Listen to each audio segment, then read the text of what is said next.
Global পয়েন্টের পক্ষ থেকে আপনাদের সবাইকে স্বাগত জানাচ্ছি। শুরুতেই জানিয়ে দিচ্ছি শিরোনাম। অভিবাসী ঠেকাতে নতুন বছরে ট্রাম্পের পরিকল্পনা কি হতে যাচ্ছে। মার্কিন প্রেসিডেন্ট ডোনাল্ড ট্রাম্প আগামী বছর অর্থাৎ 2026 সালে তার অভিবাসন নীতি আরো কঠোর করার পরিকল্পনা করেছেন। এই পরিকল্পনার আওতায় তিনি যুক্তরাষ্ট্র অভিবাসন ব্যবস্থা আরো শক্তিশালী করতে ইচ্ছুক বড় পদক্ষেপ নিতে যাচ্ছেন। ট্রাম্প জানিয়েছেন তিনি 2026 সালের বাজেট নতুন করে $1 বিলিয়ন বরাদ্দ করবেন, যা মূলত সীমান্ত সুরক্ষা এবং অভিবাসন বিরোধী কার্যক্রমের জন্য ব্যবহার করছেন। এর ফলে অভিবাসন নিয়ন্ত্রণের ব্যাপারে আরো শক্ত অবস্থান নেওয়া সম্ভব হবে। এই পরিকল্পনার মধ্যে রয়েছে কর্মস্থলে অভিবাসন বিরোধী অভিযান আরো বাড়ানো, নতুন আটক কেন্দ্র স্থাপন এবং হাজার হাজার নতুন এজেন্ট নিয়োগ করা। এর মাধ্যমে অবৈধ অভিবাসীদের শনাক্ত করে দ্রুত তাদের আটক করা যাবে, যা ট্রাম্পের প্রশাসনের মূল লক্ষ্য বলে মনে হচ্ছে। ট্রাম্পের এই পদক্ষেপগুলো তার প্রশাসনের অভিবাসন নীতি শক্তিশালী করার একটি অংশ হিসেবেও গণ্য করা হচ্ছে।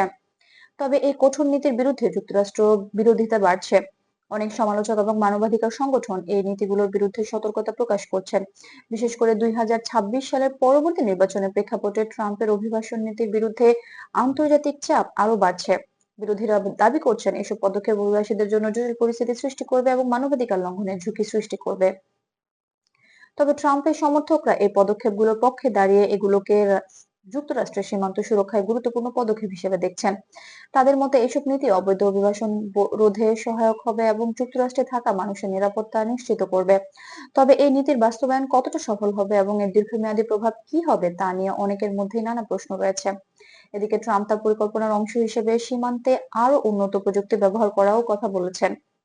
এছাড়াও নতুন আটক কেন্দ্র স্থাপন এবং সীমান্তে সুরক্ষা ব্যবস্থা বাড়ানোর মাধ্যমে অভিবাসীদের উপর চাপ আরো বাড়ানো হতে পারে।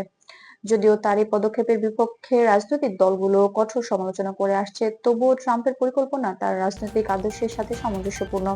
গ্লোবাল পয়েন্ট চ্যানেল থেকে আরো বিস্তারিত খবরের জন্য আমাদের চ্যানেলটি সাবস্ক্রাইব করুন এবং আপনার মতামত জানাতে কমেন্ট করুন। ধন্যবাদ।